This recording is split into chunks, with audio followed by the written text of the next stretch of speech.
Hello guys, in today's video I will be showing you how to fix Aliexpress keeps stopping problems. So the answer is easy. Just go to the settings and then scroll down to the apps section and then go to the search and search Aliexpress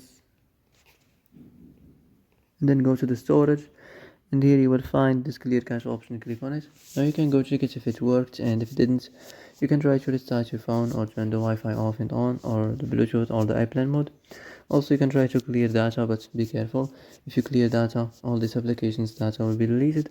This includes all files, the settings, the accounts, the databases, etc.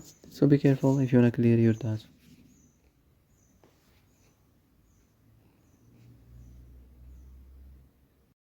And that's it for today's video. I hope this is the answer you've been looking for.